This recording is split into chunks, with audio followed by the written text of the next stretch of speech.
Hello students, आज से हम सप्तमः पाठः ऐक्य बलम शुरू करने जा रहे हैं। इसमें देखिए, एकता में जो बल होता है उसके बारे में ये कहानी है, जो इसको एक कहानी के माध्यम से आपको बताया जा रहा है। कस्मिंश्चित् वने निम्बवृक्षे एकं चटकायुगलं प्रतिवसति स्म। किसी वन में एक नीम का पेड़ था, उसमें एक चिड़ियों का जोड़ा रहता था। समये चटकया अंडानि दत्तानि युगलम अति प्रसन्नम आसीत।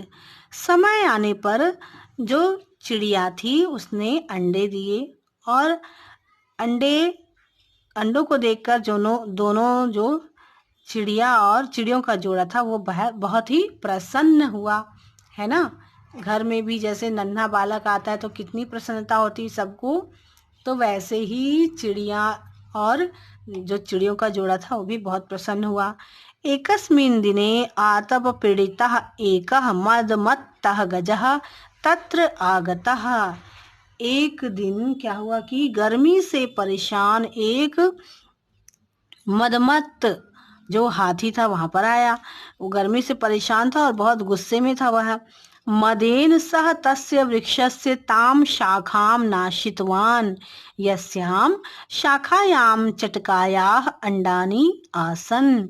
और वह जो मदमस्त जो हाथी था, उस वृक्ष की शाखा जो थी उसे उसने तोड़ डाला। गुस्से में हिला हिलाकर उस पेड़ की उस शाखा को तोड़ डाला, और उसी शाखा को उसने तोड़ा जहां पर चिड़ियों के अंडे थे। अतः अंडानी अपि नष्टानी।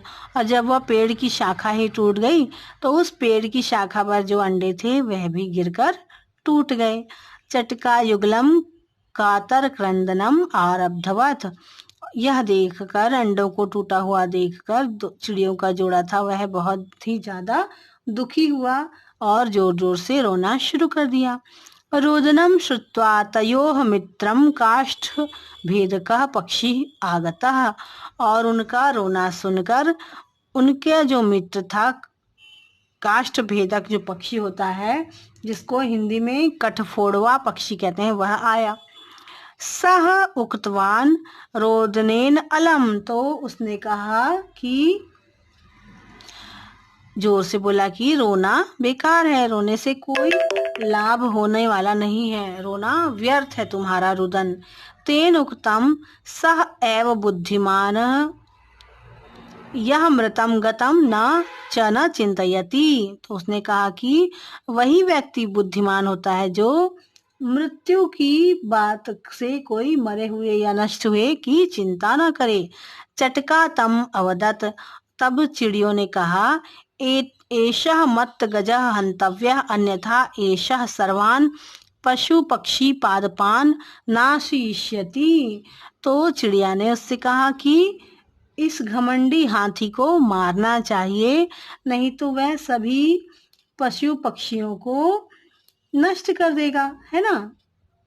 इसको मारना चाहिए, नहीं तो वह सभी पशु पक्षियों को नष्ट कर देगा। काष्ठ भेद का अवदत। तब उस कठफोड़वा ने उस चिड़िया से कहा, अहम स्वमित्रम मक्षिकाम आनयामी कदाचित सा गजम हंतुम उपायम चिंतयेत। तो उसने कहा कि मैं अपने मित्र मक्खी को बुलाता हूँ, हो सकता है वह इस हाथी को मारने का कोई उपाय बताए, है ना। तो ये क्या है, ये छोटे छोटे पशु पक्षी हैं, बहुत छोटे छोटे, है ना। काष्ठ भेदक भी जो कठफोड़वा है वह भी एक छोटी सी, ज्यादा बड़ी तो नहीं होती। हाथी जो होता है वो तो बहुत विशाल काय होता है। और ये जो दोनों चिड़ियों का जोड़ा, जानते हैं आप कितनी छोटी छोटी होती हैं ये चिड़िया, और कठफोड़वा चिड़िया भी छोटा सा ही होता है। और जो मक्खी होती है वो तो बहुत ही छोटी होती है, ये तो आप जानते होंगे। तो इन्होंने क्या प्लान बनाया होगा, क्या योजना बनाई होगी उस बड़े से हाथी को मारने की, नष्ट करने की। सह गत्वा मक्षिकां न्यवेदयत् यत् मम चटकामित्रस्य गृहम् एकेन मत्तगजेन विनष्टम। और कठफोड़वा पक्षी जो था वह मक्खी के पास जाके उसने बताया कि मेरे जो चिड़ियों मेरे जो मित्र हैं, चिड़ियों का जोड़ा है, उनका घर एक घमंडी हाथी ने तोड़ दिया है ना। तो ये कहानी इतनी आज के लिए छोड़ देते हैं, अगली क्लास में हम इस कहानी को आगे पढ़ेंगे। ओके।